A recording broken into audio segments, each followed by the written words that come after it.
Welcome to another lovely episode of Getting Defensive with Andrew Callett and Jerry Bell. Hello, Jerry. How are you today? I'm so good it hurts. How are you? You're back at your normal, non-Southern command in an undisclosed location. Well, I'm wintering in the north, which is like totally backwards. Does seem ill-advised. What can I say? But anyway. What can I say? So we have a guest today. Well, why don't you introduce our guest? Well, why don't you give our disclaimer and then I'll introduce our guest. Well, fine. For those of us who have jobs, the thoughts and opinions we express on the show are ours and do not represent those of our employer. Past, present, or future. Yes. Someday we'll get this down, maybe by episode 100. Anyway, today we are joined by an old friend of mine. I'm thrilled to have with us someone I consider a true thought leader in the cybersecurity industry, Dave Shackelford, also known as Shack. Dave is the founder and principal consultant of Voodoo Security, a respected firm specializing in cybersecurity strategy, cloud security, pen testing, all sorts of fun stuff like that. He's also a senior SANS instructor where he's been for, something like 45 years. I think he's been teaching and mentoring at SANS. Professionals around the globe, especially in cloud security, virtualization, all sorts of cool stuff. So in all seriousness, Dave's been in the industry over 2 decades, used to do a lot of conference speaking. Now he's sworn it off after that one incident we're not allowed to talk about. But he's a well-known person in the industry, no BS kind of guy. He's also a physical fitness beast who I'm incredibly jealous of on a regular basis, a world traveler. I see him all the time, he and his wife, like, we're in Uzbekistan, and now we're in London, and now we're in Guatemala. And I'm like, geez, it's Tuesday, calm down. So I live vicariously through his post. But with all that said, welcome, Dave, and what did I miss in your intro? So, have not been to Uzbekistan. Just gonna let you know, like that. So that one's maybe on the list a little further down. But no, everything else, yeah. I mean, so look, yes, it's funny that I just had to laugh at the SANS thing because I was talking to somebody else recently. I started with SANS, and I'll be happy to regale everyone with the extraordinarily, viscerally exciting tale of how I became a SANS person. But I have been a SANS instructor for almost 20 years and have been a course author and a lot of other things since about 2001. That alone just it's an interesting time benchmark, right? To just go, wow, yeah, been hanging around for a minute, have sort of seen a couple things. Yeah, everything else, right up there. I've been here for a long time. Glad to still be here. I'm actually having more fun than ever in the worst possible way because our industry is essentially a dumpster fire. But it's a dumpster fire that I'm enjoying. I hope everyone else is enjoying it too. Well, it pays the bills, right? Thanks for having me. I'm here to talk about the bills and the paying of the bills and what's going on, frankly, what's going on to facilitate that. Well, I mean, you say you're having fun. A lot of people are getting burnt out and beat down and grumpy. What makes it so fun? What are you doing that's so fun right now? So, look, great question. And I've had this conversation with a bunch of other people over the years. And I respect the burnout. I really do, because I do think it's emotionally draining, and particularly for folks that are fighting the good fight in the trenches within an organization that doesn't respect what cybersecurity represents and elevates it to the level that it needs to be. I think that's hard because, you go to work every day and you feel like you're just battling, you're paddling uphill, like the upstream, and it's tough. But here's the thing. You're doing good stuff, really, for the world. You're fighting a good fight for the world. And you have a community of people, obviously us, that knows this. And we've all, I think, kind of rallied around one another a bit more. I mean, I used to feel like our industry was so just deliberately snarky, and we sort of punched it down a lot in this industry. Yeah. And I don't feel that way anymore. I actually feel like we're sort of trying to bring each other up a little bit because it's a hard deal. Yeah. And it doesn't mean that it's going to make your day-to-day job life any better, but I feel like, look, we've seen the enemy and it is us, right? I mean, at the same, because it's your job to try to explain to people why this is so important. And that is hugely challenging. It just is. How many conversations, look, let me put it out there. How many conversations have you guys had with family members or people that aren't tech people that sort of hear the news or they hear a buzzword and they ask you about it or whatever, and you're trying to explain, like why this is such a big deal and why fundamentally, I mean, I'm not going to exaggerate here. I think cybersecurity is quite literally at the heart of like the future of technology. And you try to explain that to somebody that works in finance or someone, and it's so challenging. And I think we all get that now. I guess that's, coming around to the point. We all now understand the problem. It's on the table in front of us. So yeah, I don't get burnout because I look at it and go, look, it's kind of a mission. It's an ongoing mission. And the attackers are crazier. The attacks are crazier. We have a lot more interest. And there's a lot more smart people that are getting invested in this stuff. Like there's good things happening. But as I always say, look, I'm a reluctant optimist in this space. I mean, I can't help myself. Yeah, that's fair. I to your point, trying to explain a lot of what we do to a lot of people, I think to them, they just look at us like witchcraft. It's magic. It's craziness. I don't understand it. Yes. I'm glad you're doing it. You hackery people. Right. And I'm like, that's not even a definition. Real. Right. Yeah. Yeah. No, I hear you. Any of you that's deal great. with I mean, like mapping regulations into a spreadsheet? Oh, that's good times. Yeah, let's talk about that and how fun it is. Yeah, that's my go-to over Thanksgiving is let's talk about mapping SOC 2 to MITRE with a little bit of, sorry, I'm putting it causes some PTSD, my friend. Like this is... Will you even emerge from Thanksgiving? That's the question. Yeah, because that's painful times right there. Yeah, it is. It's true. But no. So Dave and I have known each other forever, but I don't think you've ever met Jerry, or if you have, it's maybe been briefly. But in name, in name, and we were just commenting on that prior to this starting off. But look, so we're Atlanta people, the crew here, right? Atlanta is notorious for any of you that are hanging out outside the Atlanta area. Atlanta is notorious for a lot of people knowing each other in name. But if you know anything about Atlanta, the traffic's atrocious. Nobody wants to go anywhere before or after work or during work or anything at all related to the business day. And so it's very common for people to know each other in name and go, oh my gosh, I know who you are, but we've never met. That's totally okay. It's true. And you know what? You'd be disappointed if you did. Sorry, go ahead, Jerry. Through some work of geography, any 2 points in the Atlanta area are 2 hours away from each other. Sure. I don't know how that works, but except for a brief moment at 2 a.m. on a Sunday. That's it. Otherwise, and then it's only an hour and a half. I have to fly. So I live just north of the city. I have to fly to Boston on Wednesday for work. And my wife's going with me. And no joke, we were just talking about this prior to me jumping on the show. We're leaving at like 4 a.m. to get to the airport. Because that's the only time that you can reliably go, okay, yeah, there's not going to be a ton of traffic. We'll get there. Like, we'll make it. That's not fun. I don't love... No, I now leave 3 hours before my flight to make sure I can get to the airport and get through security and not stress about it. It's not the best. But look, I love Atlanta. I love being here, but the logistics of Atlanta don't lend themselves to casual meetups for security professionals. They just don't. No. Because everybody's desperate to get the heck out of Dodge whenever they're done with work or what have you.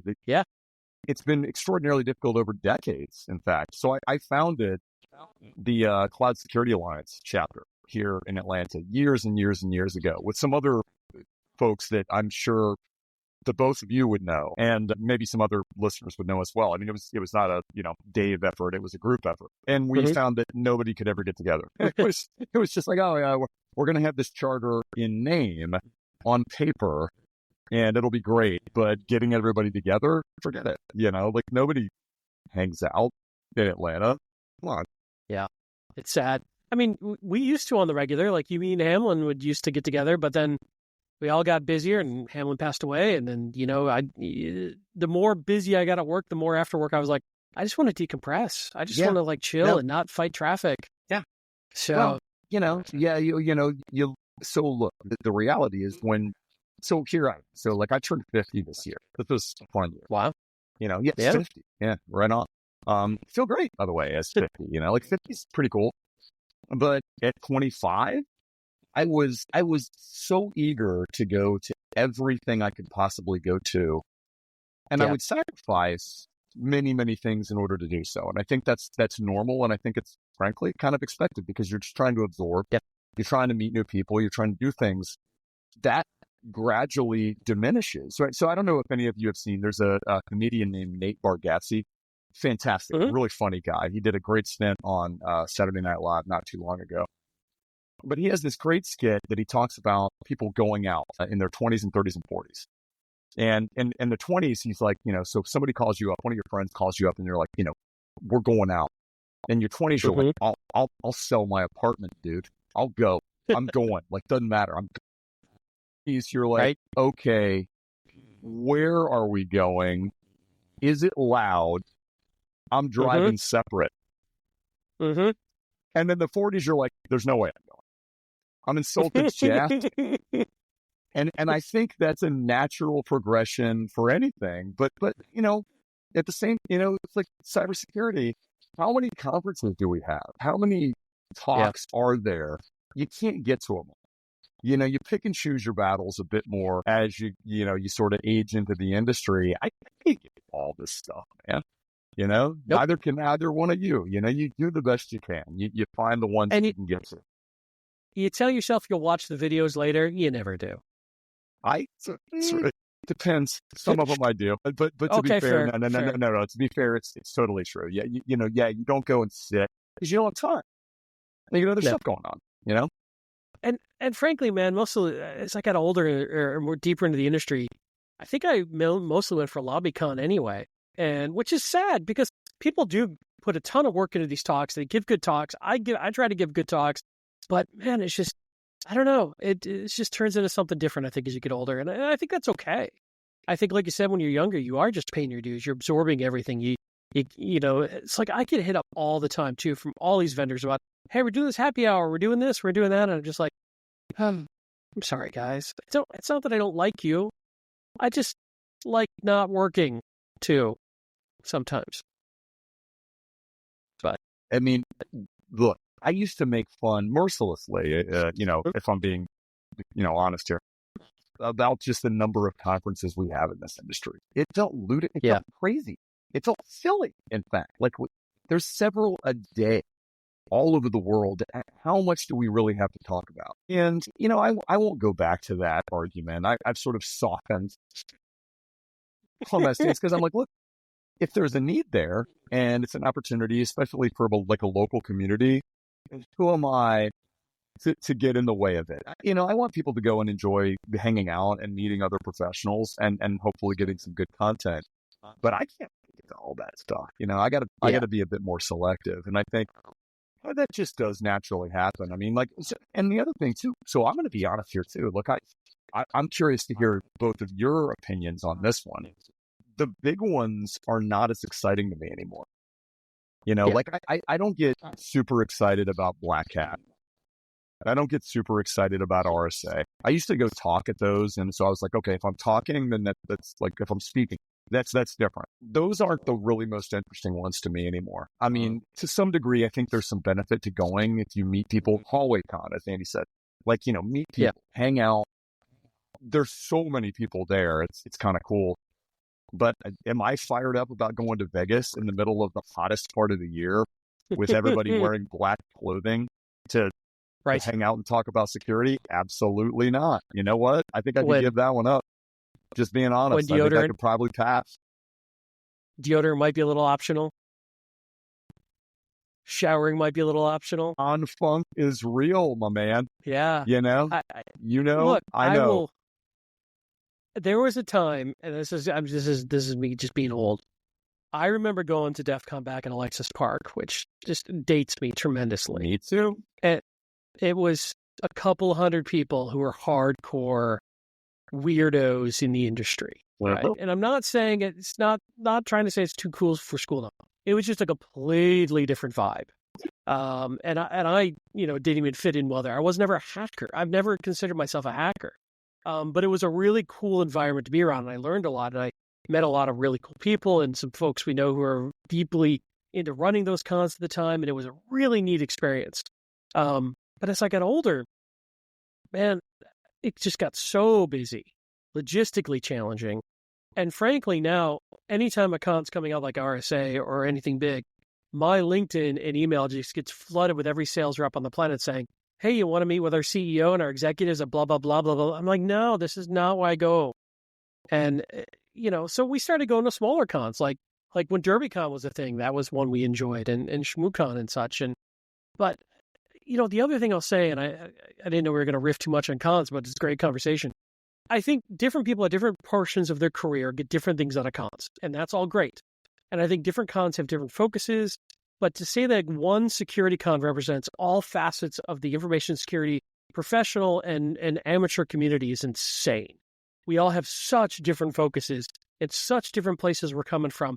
And somebody who's like a 22-year-old script kiddie who's just getting started in pen testing has a very different view and vibe and need than a 30-year veteran CISO who's trying to deal with commercial regulations in the EU. It's just so different. Yep, and totally I think agree. we don't do ourselves a service of like trying to say this is an information security conference. No, there's so many different subgenres or communities in this, and they're not all one better or different. They're just different. And I think that is something maybe we need to accept at some point, that these are just different conferences for different focuses. And I don't know. Now I'm just ranting. No, I don't agree. I think you're actually making a good point. And look, for somebody that's in their late 20s like Jerry, that's probably just now trying to get a handle around this thing. Sure. You got to start making some choices, guy. This is. Look, all facetious aside, I think I've said this for so long. It's funny because I feel like a broken record, but it really is true. The cybersecurity industry is still immature. Yeah. Weird as that is to say, it is still immature, it's still growing, and it's still evolving. And if we were having this conversation in 10 or 15 years, I don't think we would be talking about this the same way, because I think it would have sort of this, I think categorically, we're going to see conferences that are more thematically focused, right? You're going to see a conference that's solely about, God help me, AI, right? And insecurity. Or you're going to see one that's solely about, like detection engineering. Or you're going to see one that's specifically on cloud security. It's already happening. It's not just these big generic free-for-alls where it's like, submit a talk. Everybody's got to have a talk. Like, can you even be considered a security professional if you haven't given a talk? That's craziness. It's ridiculous. And I think it's candidly it's a hallmark of the immaturity of the industry. That's a big theme for this conversation, really. The industry is still trying to figure out where it fits. It's happening. Look, this is like, back to the originating point, which got this started, which was Andy, you talking smack about me not wanting to give talks anymore because, just to be honest, I don't like to do things that people don't pay me for. Is that bad to say? Is it okay to say that? Okay, cool. That is a super fair point. Okay. So I don't love free action. Right. I like mentoring and I like doing things that are like on that level. But I'm not going to do a ton of work unless I have something super, super, super important to say, unless you pay me for it. Yeah. It's just like, I'm sorry. This long into the industry, this is work. This is a job. It's okay to say that. Cool. Okay. It's my passion too, but it's a passion that pays. And so I'm glad for this. It's like a good thing for everybody, but I'm not going to go just on the struggle bus of creating talks just to do it. That's marketing. kind of over that. So, there's that piece of it. But back, I kind of don't blame you. No. Well, it's just it's time management. I don't have enough time. Yeah. I got plenty of paying work. Keeps me pretty active and pretty busy, and hopefully everybody else does too. But kind of looking back to it, it's like, okay, again, the other point back to the part, early part of this get together that we've got is like, what drives you? What's going on? I am completely enthralled by some of the things that are happening out there in the technology landscape, and also just in the cybersecurity landscape. I mean, we could easily take this into 10 different places. It's like, look, the whole AI thing is stupid because you have vendors just shoving AI down your throat, but it's real.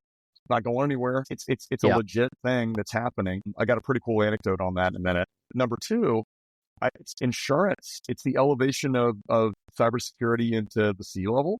That's happening. That's really happening now for good reason. And that's exciting to see. These are real, like, table stakes for the world.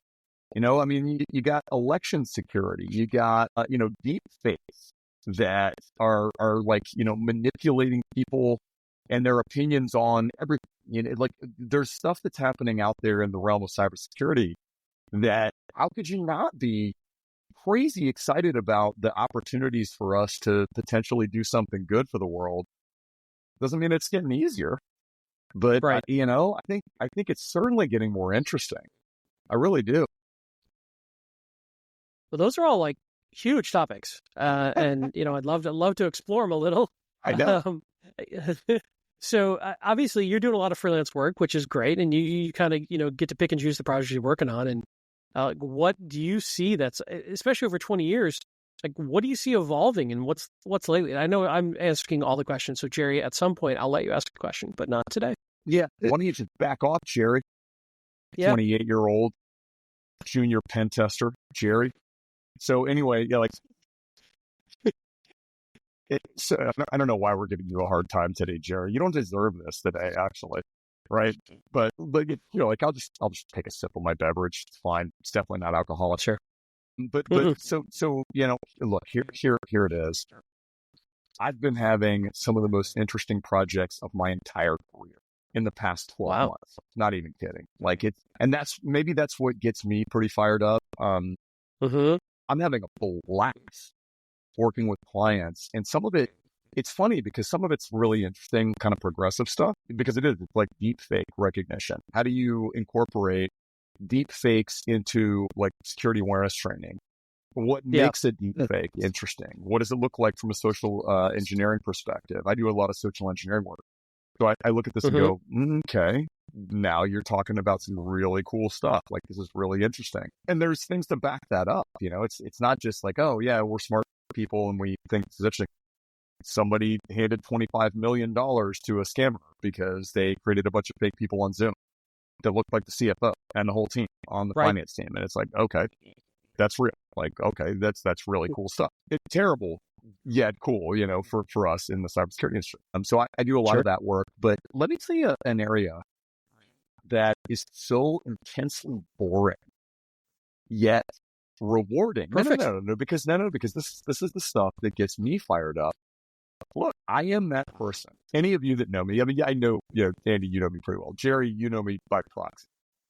I am the person that if we were at a cocktail party with cybersecurity people, I would absolutely be talking your ear off about configuration management until you got bored and left. And I know when that moment happens, I see the glaze come over you, but I'm excited about this stuff. I love this stuff. I want to talk about it. This is sort of the same vibe.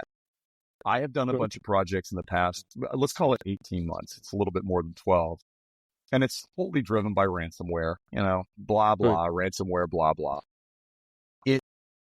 Business continuity and prioritization around data and data recovery and application recovery that people haven't spent enough time on in the last 20 years. Yeah. And you talk about risk. Look, every single one of us, irrespective of our job titles, we're all in risk management. Every one of us is in risk management somehow. I get fired up about this because I'm like, so you really haven't sat down in a Fortune 100 and broken down the tier 0, tier 1, tier 2 apps and the criticality of those and the recovery of those and the dependencies on those. And so many organizations have to sheepishly look around and go, no, not as much as we should have. People are doing it. I've done a ton of work around, and it's been so rewarding because people walk away and they go, oh my gosh, we have a pretty good sense of what to do now. If things hit the fan and they're getting fan all over the place. It's fun. It's fun to have those conversations and get the stakeholders in the room. And look, I'll tell you, I did a ransomware tabletop last year. First time in my whole career, 25 years in this industry, right? First time in my whole career, publicly traded company, CEO was in the room. Nice. CEO. And I was like, we don't normally get CEOs in the room for tabletop exercises. And he was dead serious. And I can't give a lot away here, obviously, without disclosing things, but it's a company that does groceries and logistics. And, and basically the CEO said, look, the nuances of our business, if our point of sale infrastructure gets hit and our logistics infrastructure gets hit with ransomware in such a way that we are unable to perform food deliveries to military commissaries, they do work with the military. We get called before Congress. And it was like, you start to see these sort of secondary and tertiary and these things that, they're not on the surface. You don't look at these companies and go, okay, you're a company that sells groceries.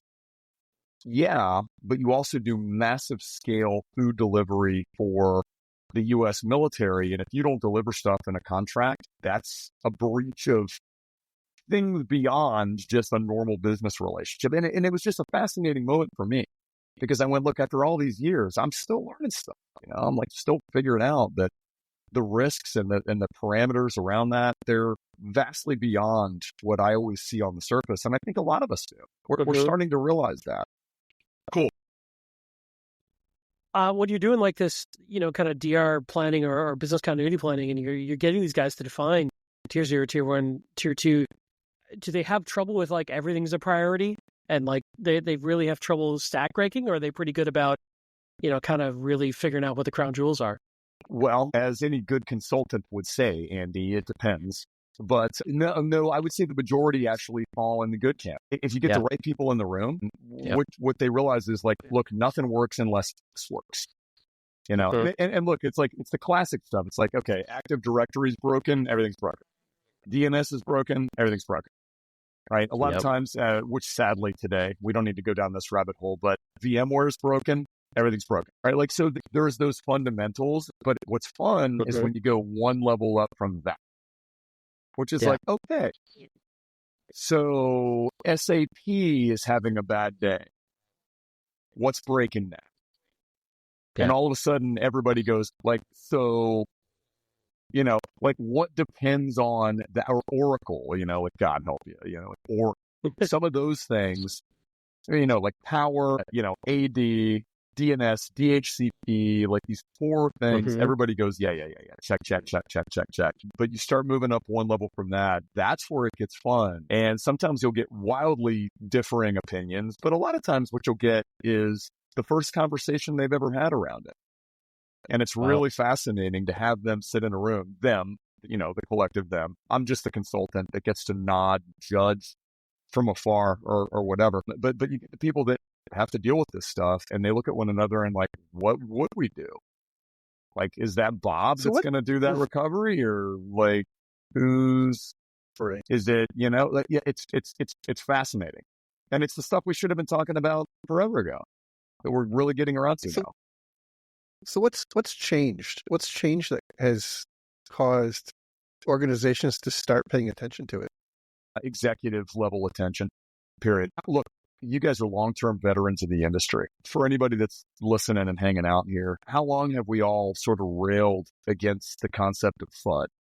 Like don't use FUD, don't do FUD work. And now it's happening without us having to do it. It's everywhere. It's another executive that goes, hey, are you guys prepared? Hey, did your cyber insurer ask you this? And all of a sudden, the executives are starting to get it. It's sad that it's 2024, almost 2025. Can you believe that? Yeah. We're really starting to see that, but it's happening on its own. Because look, when the executives get it, when anybody with a C at the beginning of their title comes to you and says, hey, we're worried about this. Do we have a plan for this? That's when our industry really starts to take off, and all the work we've put in over all these years starts to really manifest. That's how I see it. How much of that do you think is directly as a result of ransomware? I think it's about 90%. Yeah. No hesitation at all.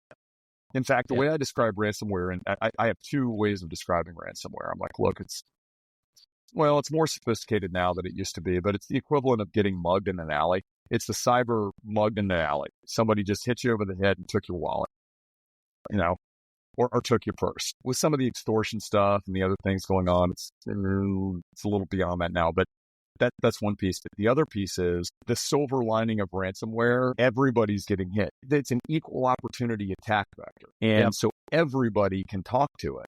Nobody wants to be the ransomware victim. And even people in the same industry that are competitors on the day-to-day basis have sympathy and empathy for one another, where they're like, we don't want to be you. We got to start talking about this stuff. So I think if nothing else, that's the gift that ransomware has brought our industry. Is it's an awareness, and it's an awareness that has elevated up into the upper echelons of management and executive leadership. That, I mean, look, you can rage against the machine. Like, look, privilege management is important, damn it. But good luck selling that to the board. Right. When all your systems get hijacked and you got somebody over in Russia or wherever trying to, get you to send some Bitcoin, that's a whole different situation. Totally different. Yeah, I would agree. I do think ransomware, I think some of the stigma of getting hit has gone away because so many people have. No, there is no stigma. It could happen to anybody. Yeah. It's that prevalent. Which is also insane. It's a unifier. It's an equalizer in a lot of ways. Anybody is susceptible to this. You don't have to be perfect at security. You don't even have to be great or decent at security. Anybody can get hit. It's that. It's that. But does that lead to people just giving up? Like, there's nothing we can do to minimize our chances? Nah, we're just going to get nailed? Nah, no way. Not at all. I think in a lot of ways, it's actually fortified the industry in a way to say, look, what are the table stakes stuff we got to do and the controls we got to have? And, this frameworks. I love and hate frameworks. The MITREs and the NIST and these. But at the same time, it's a common language that we can all start to use to talk about things. And we're talking about things more than we ever have. I mean, look, again, 20 years ago, both of you, 20 years ago, remember how hesitant the cybersecurity community was to talk about anything? Like, you didn't want to share. You didn't want to tell anybody about what was going on. Wherever doesn't help us. It's like let's move past that. Let's share things that work. Share things that don't work.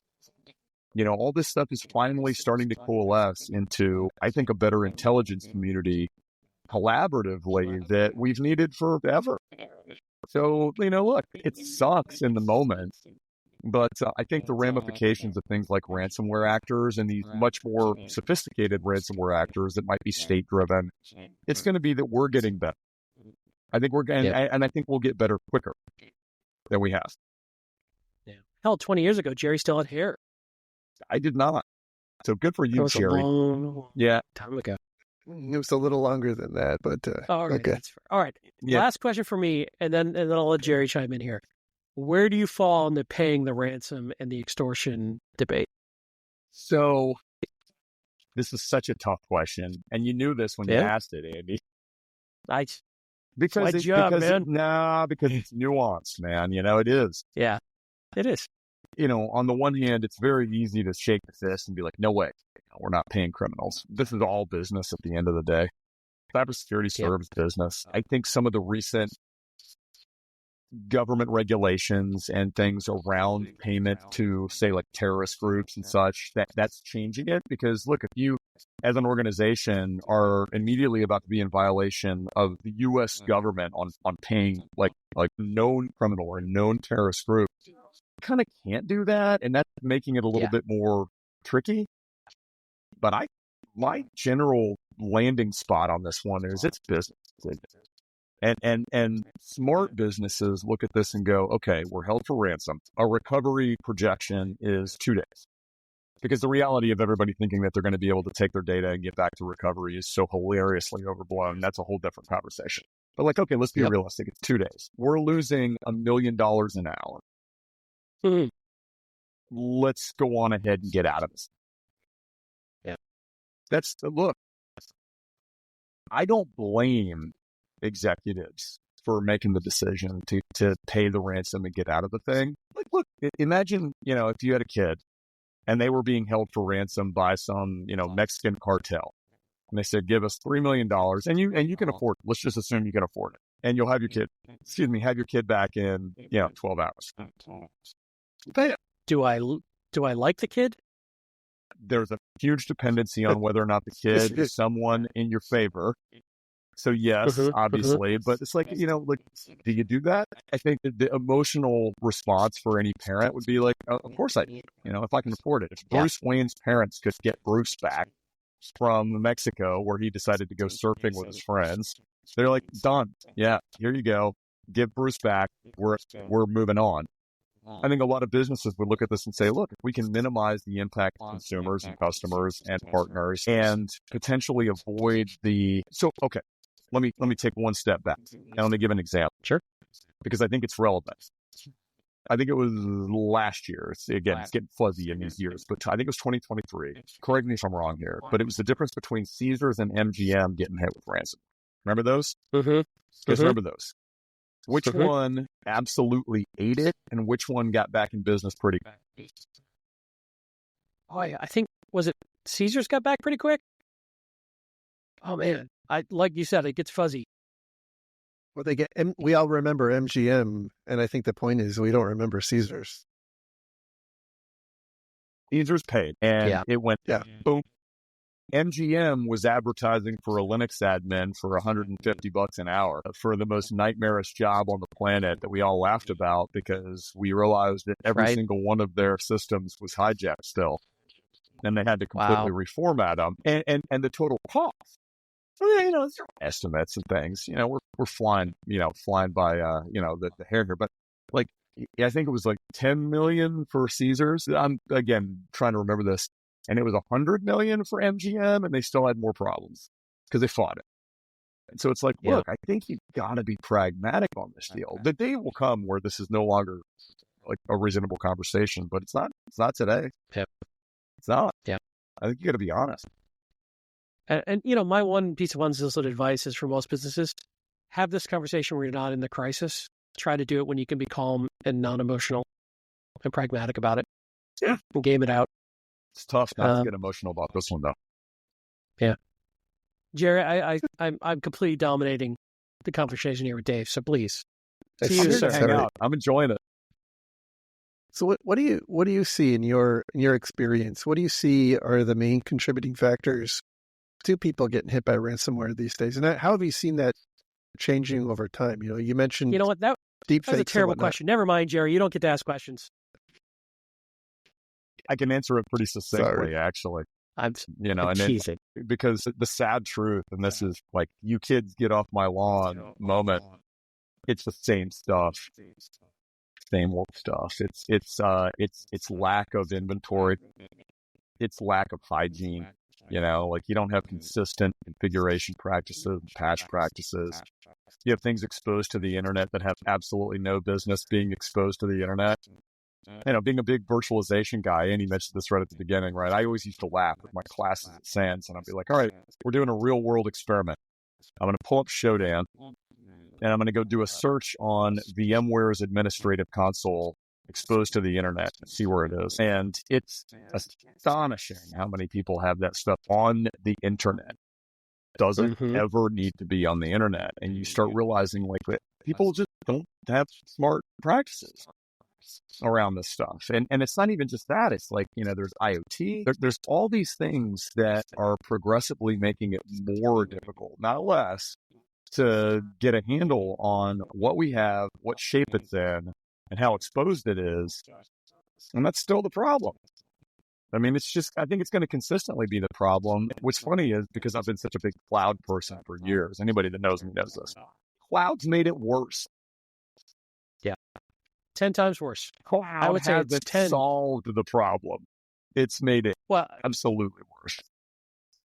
Just to soapbox for a second there, I think it's because so many people who are building in cloud, comparing to an old brick and mortar data center, there was always this monolithic firewall that you had to go through, and you had to go to security. And there was this check and balance of like, what are you doing? Why are you opening this to the internet? What do you need? And now it's like anybody can spin up anything in the cloud, and that concept just died.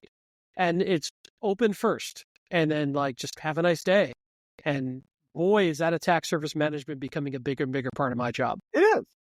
Look, you can clickety-click your way to glory in about 4 seconds in the cloud. Yeah. Whereas you used to have to go through like a change review board, and there was a blinking thing in a rack that you had to accommodate the system owners. No.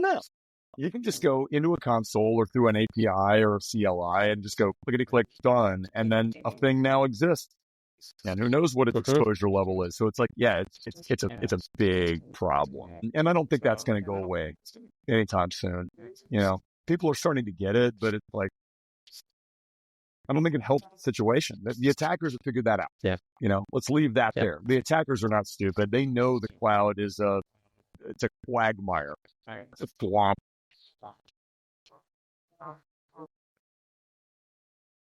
It may be nice, right? I feel this very deeply.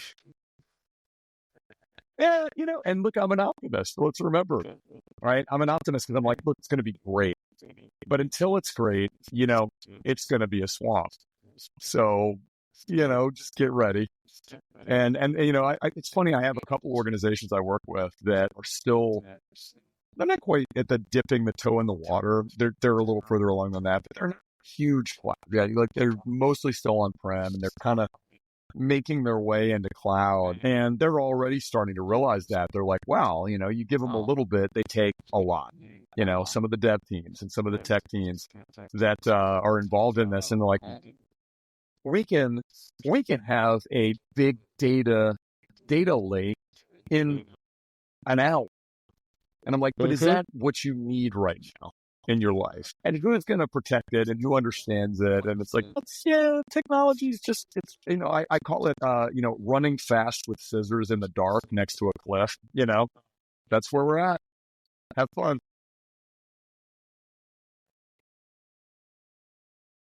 Boy, that's not a very positive note to leave on. Sorry. So what do you see? Look, I don't know if you may not know. I was the CISO for a cloud, not a large one, but for a cloud provider, and so I saw the other side, and it was my infrastructure, and it was also the infrastructure that I had to protect, and so I certainly have lots of strong and deep feelings about cloud. But what I'm curious about, you said you're very passionate about configuration management and its relevance to, different aspects of security. Well, do you see cloud like enabling or being a detractor to that? Jerry, I know exactly where you were, and this was all me baiting you to finally get you to come out and be honest. So okay. I'm glad that we're finally here now. We can talk openly. This is an intervention, isn't it? No, yeah, it really is. Yeah, what nobody else can see is the whole group behind us that are like, "Hi, Jerry." So, okay. So in any case, no. So a friend of mine, both of you may know this individual, but his name's Anton Chubakin. Great guy, I've known him for years, right? Smart dude, and he works in the office of the CSO or CISO over at Google. And, and we're just friends. We just, casually talk all the time. And I did a SANS project with them, within the past year. And he converted me to something that I hadn't thought about. And I love when people completely reframe my thinking, because it's so easy to get tunnel vision, right? Thinking about this stuff. But he really converted me to this whole notion of something called the shared fate. versus the shared responsibility, because it forced me to sort of flip my arguably consumer-centric mindset around a bit and say, hey, look, I'm always on the side of the people using cloud, but what about cloud people? The ones that are running this stuff and the responsibilities they have and the challenges that they have. Can they patch everything on a dime? Can they make those changes without having massive disruption? These are huge issues. These are scale issues. These are things that are beyond, frankly, what mere mortals typically can even accommodate, even in large organizations, and do so quickly. So back to your question, which is around configuration management, I look at this and say, could you make one small change that could arguably increase the security and reduce the risk posture in a cloud environment quickly? But what's the impact to the consumer in order to do so? You have different things to take into account. I feel that. I think that the dependency factor is much more so than we've ever realized. I think organizations using cloud have to start looking at dependencies in a different way and saying, look, if our standard requirement for a provider or partner or provider partner to make a change that's going to help improve our security is X, in a cloud environment, it might be Y. Right? It might be different because of the scale that it's at. And I think there needs to be some acknowledgement of that. I think there needs to be some recognizance of that. And they're not today.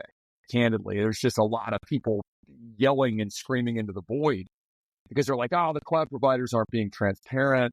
They give me this BS SOC report or ISO report or whatever it is that is checking boxes. But what's the reality behind that? I think, so maybe to get to the heart of the question, it's third-party risk. And I think we need to start being a hell of a lot more honest about third-party risk when it comes to that level of dependency. And I don't think we're there yet. I think there's massively unrealistic expectations as to what that entails when you're talking about a scalable implementation. Like flipping one bit sounds so simple, but if it's you, cool. If it's 1 million customers, I think you can do that quickly. And I think we just need to start being more honest about it. I don't think it absolves the providers of risk. And look, there's no better example of that than the Microsoft action this year. I mean, Microsoft's gotten owned, and they've had to come out and be like, we've been owned. Frankly, I applaud them for at least being pretty honest about it and saying, look, mistakes were made. We've had to sort of scramble on our side. And this is a company that big with that level of resources. Any provider can have that issue. I mean, Amazon just had a breach of their employees' data. It's a little different, but it's like, look, it's only a matter of time. Every cloud provider on the planet is a huge target, a bullseye. And it's going to happen more and more. I think we need to start being more honest about it. I think, frankly, the conversation should be more about compartmentalization, isolation, how you're keeping me separate from everybody else, how you're keeping me separate from you on the back end underlying the fabric versus, are you doing everything perfectly? Yes, no, maybe.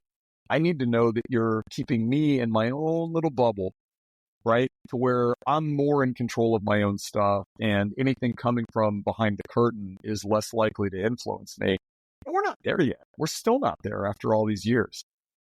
Fascinating question, actually. And it's a tough one to answer sort of unilaterally, but wow. Yeah. It's just getting weirder. It is. Yeah. It's a difficult situation. Like I said, I had a unique vantage point on that topic, and I think that there's perhaps a reckoning that is yet to come.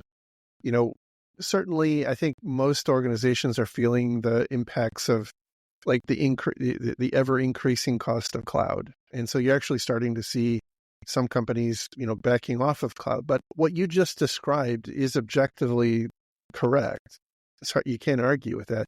But at the same time, I think it's kind of antithetical to some of the fundamental concepts of cloud, like the economies of scale and whatnot. And so in order to do that, I fear that what we're going to see is, continued spiraling costs, which are going to then again make it even less attractive. Well, So, I think you're right.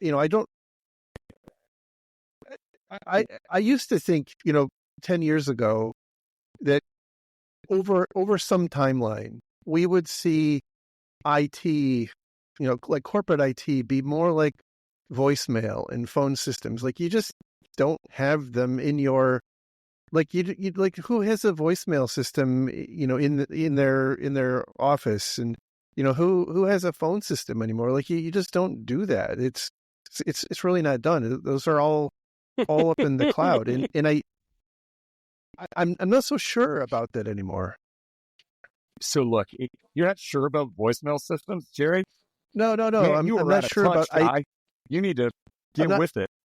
So I'm not so sure about IT being, the end destination for IT being in the cloud, I guess it's my not. point. And, actually back to the point, maybe I wandered off the path there, but the whole concept of the shared fate, I think I should have been a little more direct. The vast majority of cloud security problems are not the cloud provider. It's us being stupid and screwing it up. Trust me. Yeah, no, I know can't tell you. I can't tell you how many times I met with customers who deleted their or got ransomwared and wanted to know, what we did wrong that allowed that to happen. And the honest answer was we didn't. They misunderstood what they were responsible for. And so when I first multi-factor, did you have multi what? Hatching and port, so like, these are customers that have like, old non-auto updating WordPress installs. And, there's lots of reasons why it happened. But when I first heard obviously I was a big, evangelist of the shared responsibility model, because that's kind of like basic block and tackling of cloud. But when I heard about the shared fate model, like for me, a light went on. I thought that was a really great way of phrasing it, because I think it captures this kind of two-way finger pointing that happens in the cloud that I don't know that a lot of us recognize happens. And the reality is, even if in instances where a customer screws up badly, if they screw up bad enough, it splashes on the cloud provider too. I mean, look at what happened with Citibank. Was it Citibank or Capital? No, it was Capital One and AWS about 5 or 6 years ago, right? Like that was all them. But AWS, their name was kind of dragged through the mud too. So and we're seeing it with Microsoft and CrowdStrike. Yeah. So look, I'll give you a great anecdote here, and I know we're getting close to the end of our incredible time together, which, by the way, this has been way more fun than it should have been, especially given that I'm hanging out with you guys. But look, so I was at a conference, a riveting conference, I may add, years ago around identity and access management. I mean, think of the fun that you could have, right? So you're like, I'm going to an IAM conference. Yeah. And this was right about the rise of like the SSO and the federation space. Like, remember when that was like new and exciting? Now it's table stakes, but like, remember when that was like super new? So I went to this conference and there was somebody from Cap One, and it was part of their IAM team. And I can't remember who it was, and it doesn't frankly matter. We were having a hallway conversation. And this gentleman said to me, he goes, look, you think of Cap One as a bank, like a financial institution. He goes, you're wrong. We're a software company pretending to be a financial institution. And I went like, okay, that's interesting. Kind of shelved it.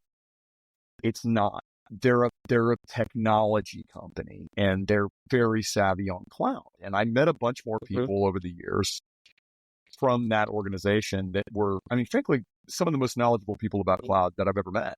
And, you talk about people that know AWS, these people know AWS. And so when that happened to them, because I hate throwing stones because we're all in this game together, I heard about this with those guys, and I went, if it can happen to them, it can happen to anybody. Seriously, because they knew what they were doing. Those guys really had, they had a clue. They're not idiots. They have a huge team. They have a really sophisticated technology group that knows cloud.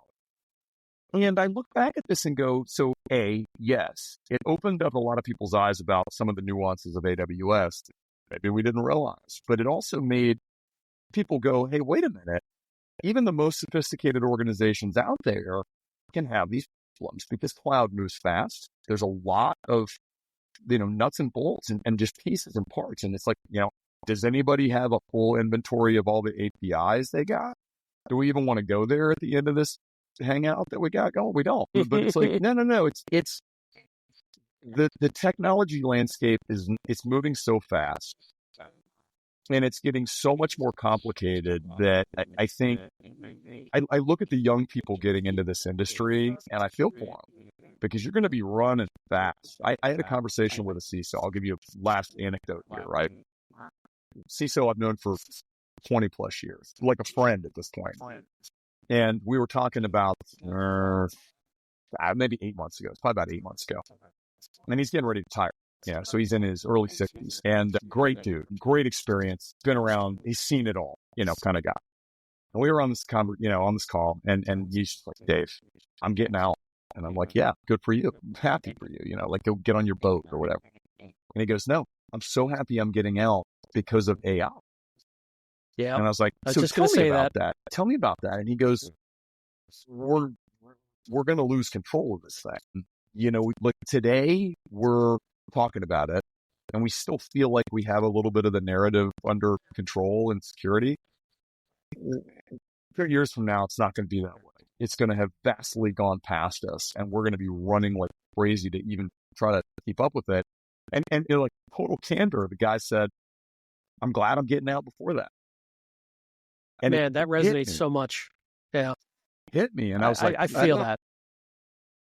That's depressing I as hell. I felt it too. I felt that absolutely. I already feel like AI is getting the way I talked about it recently internally was we can in security throw up all the red flags we want, but every single business person in our company is seeing every competitor embrace AI, and they feel it's existential, whether they like it or not, whether it makes sense or not, that they have to do it too.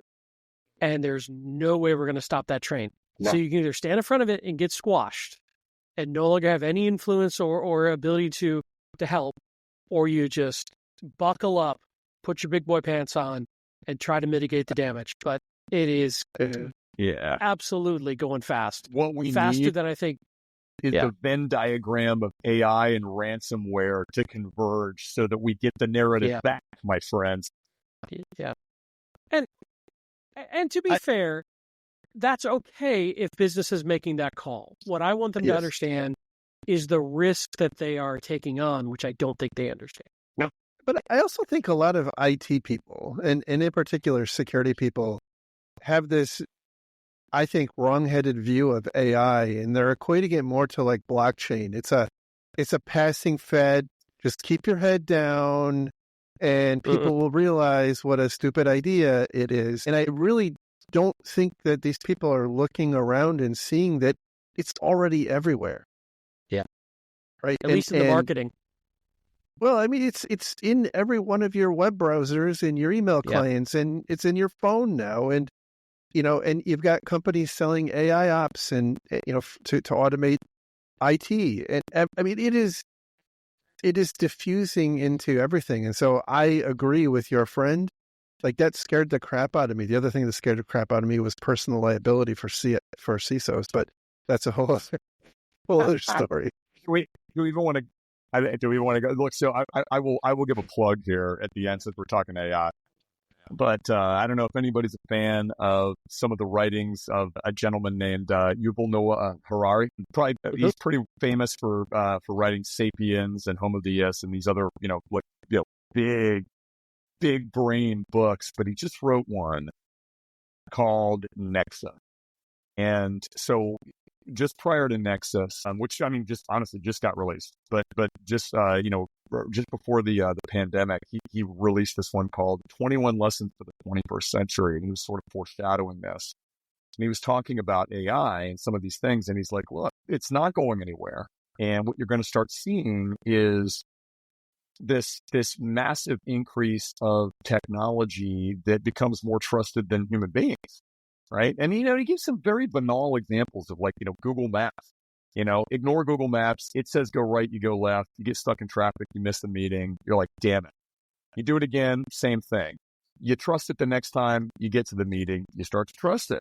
And eventually you get to the point where you can't do anything without. And so there's like all these really interesting examples where AI is just to the point. It's in your phone, it's in your browser, it's everywhere that we're dealing with things. And it's moving so fast that I think we have to start looking at big picture stuff. And it's not just cybersecurity, it's societal issues, right? It's like all these huge things that we should be weighing in on.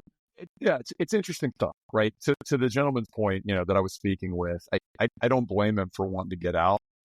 But it hit me real hard that he said that so directly. He's like, I'm glad I don't have to wrangle it. I feel for CISOs and cybersecurity teams that are like, they're going to be on the front lines of having to deal with this stuff in their organizations, whether they like it or not. And I think we're getting there quick. It's true. Well, we've taken a lot of your time, and I want to be respectful of that. It's all good. This was super been fun. A great, yeah, this was great, man. If people wanted to find you or find out more about you, how can they? I'm so easy to find. I'm on the thing formerly. So sometimes the technology gods are not smiling upon us. It's true. And right as we were wrapping up, we lost Dave. Yeah. I mean, hopefully he's not like lost. Like we don't have to send out the search dogs to find him. But I think we were having such an amazing and insightful conversation that the NSA said, that's enough, you're done. No more. It's true. We were having, it was just too awesome. It crossed that threshold where it could be. We couldn't. Yeah, that's probably what it was. So anyway, that's unfortunate. Yeah. I will, we'll certainly include a link to Dave's all LinkedIn and all of his stuff. That'll be I in the don't show know where notes. we dropped, but he was saying the best place to find him is on X and Blue Sky under Dave Shackelford. I think just at Shack, and on LinkedIn where he's most prevalent. And you can also Google for Voodoo Security, and you'll find his consulting company. Yeah, and we appreciate it. Joining us. You can also Google Dave Shackelford, and you'll find all sorts of stuff about him. So mostly awesome guest. Thank you for lining him up. That was great. Indeed. So, hey, thanks for listening, watching the show. If you like it, tell a friend. This is a new format. It's a new feed. It's a new everything. And frankly, we're trying to build the listenership. So if it was good and you find it valuable, tell a friend.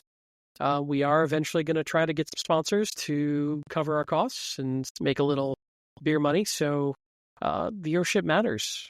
And that's right. We need more than 7 people. That's right. All right, you can find the actual show notes, links to the audio and video recordings on our website at gettingdefensive.com, and you can follow me on Mastodon at jerry@infosec.exchange. And where can they find you? Also on InfoSec Exchange at Lurg on Mastodon, and also on X at Lurg. And we've also got a new YouTube channel. So we've been using my old YouTube channel for stuff. We're converting over to a new one. We'll publish that. I don't have it handy. It's the Defensive Security channel, I think. We'll get it out there. We'll put the link in. Yeah. But so there's videos of these now. If you're curious about seeing what we look like and what our guests look like, you can go there. And eventually, when we have 5,000 million followers, we get $1 from YouTube. That's right. So anyway. It's going to be great. It's going to be a great day. So we will say thank you for listening. Sorry for the technical issue. And we'll see you next time. Take care, everybody. Bye-bye.